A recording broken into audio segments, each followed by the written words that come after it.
In the year 10,000 BC, the clan known as Yuppies are experiencing difficulty enduring on the grounds that it's become extremely elusive mammoths to chase after food, bone, and fur consistently. Their trackers meander endlessly further from the clan to find food, and one night they got back with a little kid named Evelyn. She had been clutching her dead mother, and the trackers were intrigued by her radiant blue eyes, which they never saw before. The clan's shaman known as the Old Mother directed the spirits to share a prescience. Four-legged devils will come to their valley on the day a formidable warrior will emerge from their last hunt, marry Evelyn, and the two of them will lead the tribe into a new life without hunger. The chief of the tribe, on the other hand, doesn't believe the prophecy and wants to find a different way to feed his people rather than waiting for a hunt that could take years to leave. He gives his best friend Ticket the holy white spear and asks him to protect his son Lay. When the chief leaves, Lay is being teased by the other boys because he is the son of a coward who left the tribe. TikTok has to always stop fights and remind the kids not to talk in that way about their former. Evelyn joins Vladimir when he starts spending time alone because she knows how hard it is to be alone after the four-legged demons killed her people and were touched by her company. He says he won't let her be alone again for years, but they spend so much time together that they fall in love when the last hunt is over. Avalanche is concerned that Karen may be too good to beat and asked Lee to run away together, but Lay refuses to run like his father did and promises to win the hunt. At that moment, Baku announces the arrival of the mammoths. Young Baku tells adult Lay that the Old Mother is sure the day of the prophecy has come and that everyone believes Karen will win Evelyn. Their conversation is interrupted by adult Evelyn, who distracts them with food so she can go on before leading the hunters to the field. TikTok reminds them that the one who kills a mammoth will get the white spear and become the new chief. They slowly sneak up on the herd, and TikTok is the first to find the lead mammoth. He then begins to scream at it to scare it. Different trackers duplicate him, and when the mammoths start taking off, the trackers follow them. One especially tremendous mammoth attempts to go through a tight section and the clan gets it in a net before Karen tosses his soul him, however he misses the mammoth. The mammoth shakes its body until it is free and continues to run with a net on its feet. TikTok tells the hunters to let go of the net because the beast is too strong and can't let go. The mammoth then drags him away with the net until it gets stuck on some rocks and the mammoth is done.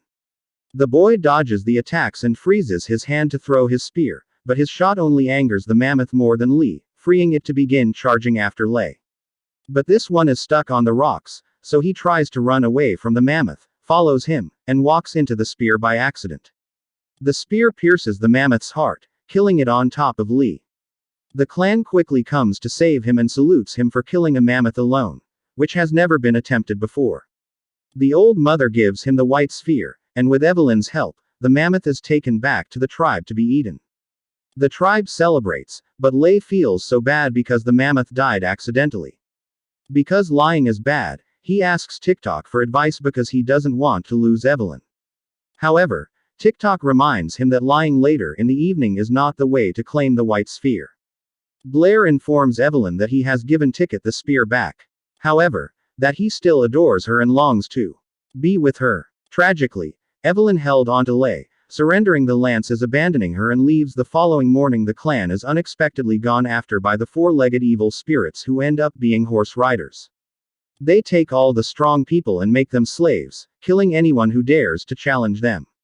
One man, however, hides in a hut and watches as his mother is killed by One Eye. He then falls asleep outside the tribe to deal with his guilt and is woken up. However, he immediately steps in to assist. Because they have no chance against them, Ticket stops him.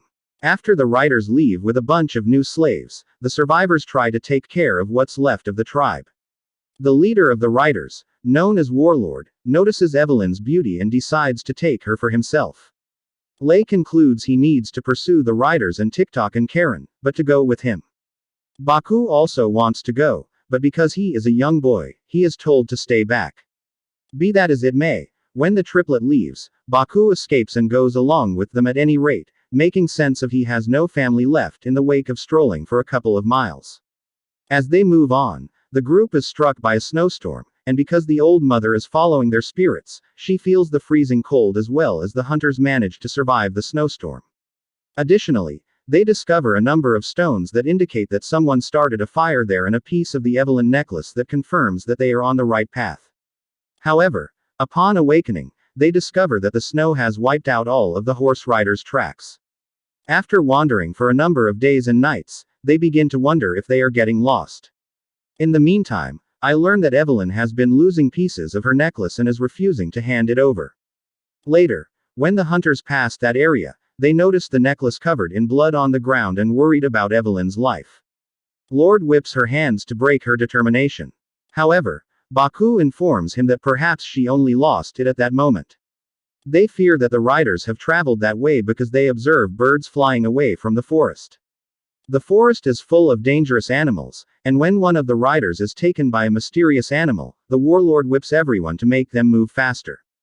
A few minutes later, the rider who went missing finds a piece of his armor on the ground, letting him follow a trail to the camp of the rider. Lei wants to attack right now, but Ticket says it's a terrible idea because the riders are watching and they'll be caught the next morning, so they need to wait. Avalanche is awoken by One Eye who tries to take advantage of her.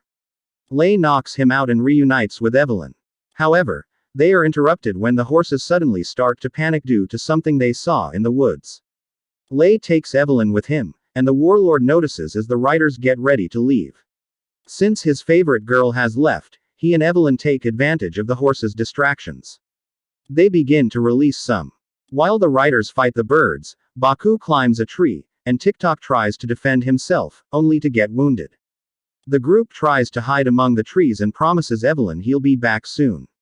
However, when I seize them and begin chasing them as they run, they meet Picnic and the others, and unfortunately, I manage to capture Karen. Before he surges out to occupy the birds from Baku, Lei climbs a rock to kill a bird above its head during a new chase through the forest. He then sprints to the bamboo area, where he uses a bamboo stick as a spear to kill the other bird while Lei is busy with this. When Evelyn returns, she discovers Baku dead but alive because the riders took the chance to capture him. He buys a ticket right away and follows the riders through the savannah, stopping only to eat and sleep. The main night Lei makes a fire and closes up Tick-Tick's twisted while he is sorry for not having tuned in. The old mother wakes up with visions of something terrible happening shortly after that night when it begins to rain heavily and the pit fills with water. The rain wakes Lei up and he notices a saber-toothed tiger in the pit with him. At first, Lei considers killing it because he is running in the dark. Later, Lei goes hunting for food. However, after feeling sorry for it, he decides to release it while begging it not to eat him. In order to smell Lei, the tiger approaches. However, this leads to Old Mother being able to fall asleep again without having to worry. Lei then climbs out of the pit and reunites with Ticket, who is already feeling better. He can see the smoke in the distance and has heard an attack from beyond the hills. So the team chooses to explore. They show up at a little town that likewise was gone after by the riders. When they find food, they start to frantically eat, just to be encircled by the equipped clan that lives here unexpectedly.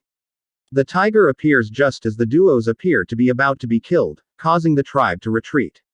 Before roaring at the locals for daring to threaten him after the tiger leaves the locals, the tiger approaches Lei and gives him a groan of approval. Lei and TikTok are invited to eat with leader Nakudu, who can speak their language and explains that he learned it from a man who looked like Lei.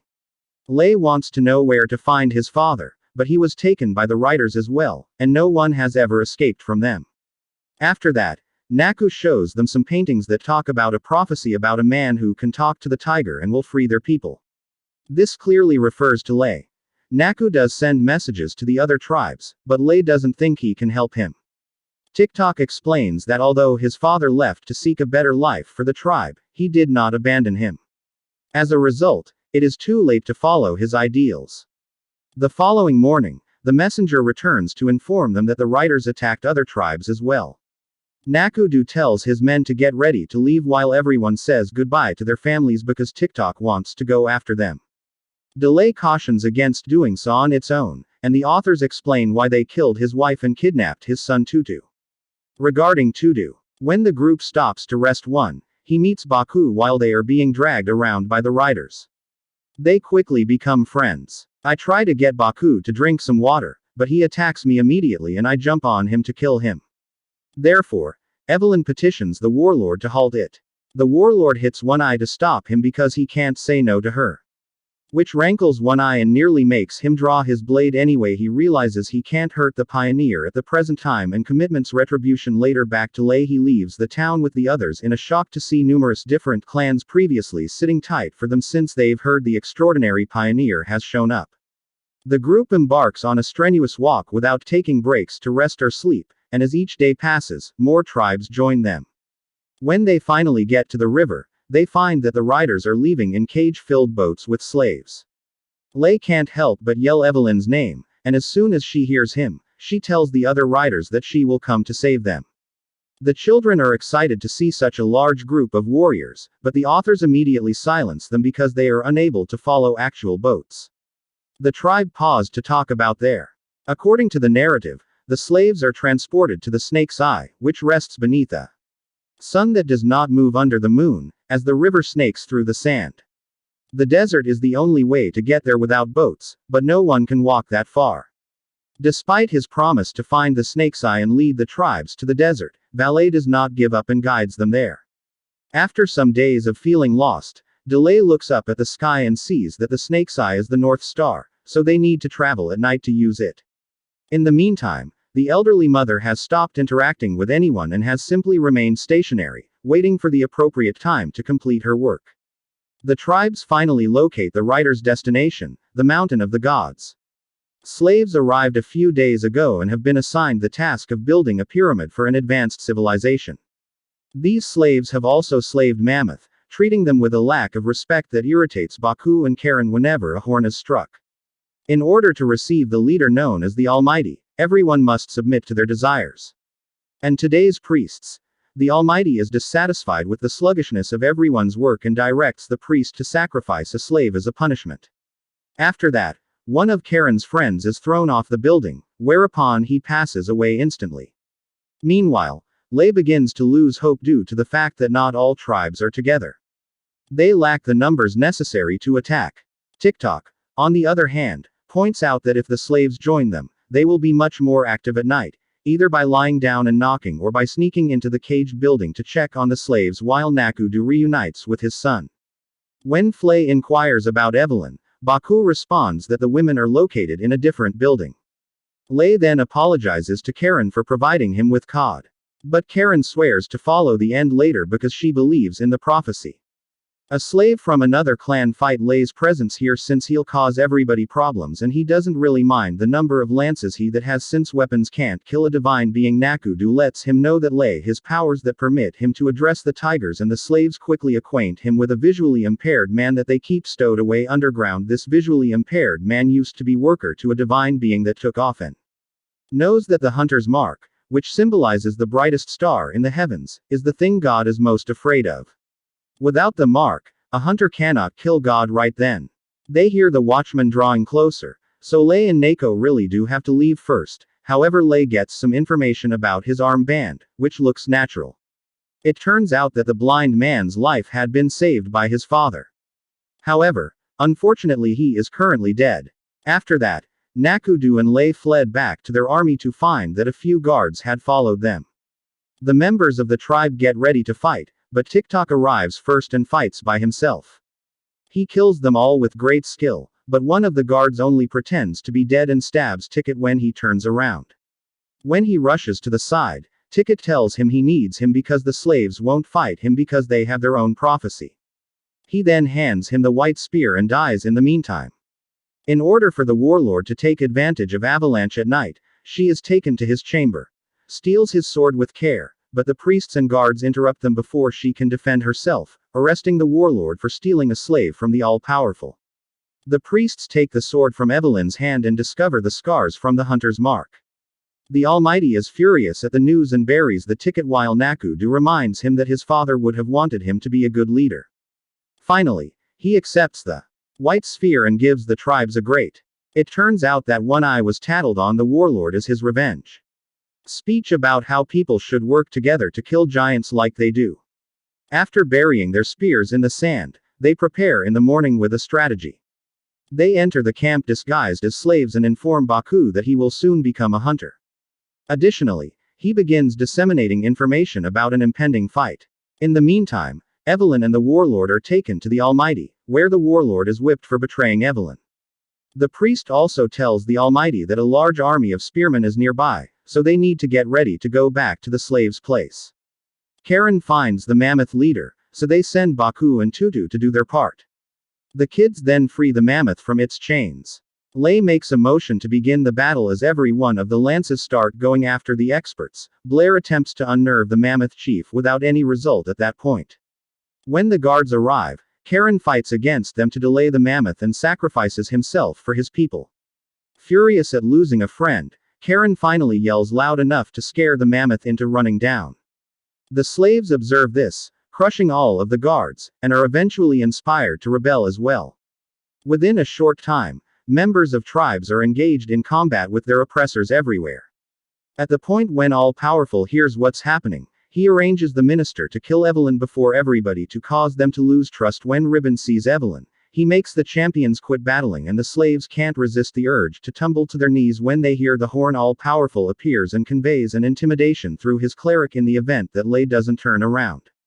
He will murder Evelyn. Lay will only agree to the deal if the Almighty grants him permission to bring his tribe's members along with him. But not the others because they belong to God. They refused to accept these terms, so they laid through his white spear and quickly killed God, telling everyone that he wasn't God. Because of this revelation, all of the slaves re-enlisted in the fight. He was just a human being. In order to exact revenge on his mother, Baku sees One Eye and tries to kill it. Warlord freezes Evelyn and takes her away on his horse. Lay begins running after them, and whenever it sees him, she steals an arrow to stab Warlord. However, he fails his shot and One Eye captures. To do this proves to be a mistake because not to do so immediately kills One Eye to save his son, while the slaves enter the main building to bring down the priests and burn their boats, causing them to fall apart. Evelyn and Lay run toward one another. The warlord, however, shoots his bow and hits Evelyn before they can reunite, which the elderly mother feels.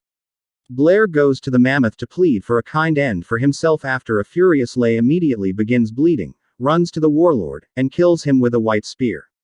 The people around him begin to celebrate their victory, but Lay only has sad eyes from Evelyn, who dies in his arms. However, Evelyn arrives just as the elderly mother takes her last breath. The tribesman will be able to truly celebrate this time if he makes a run for the love of his life.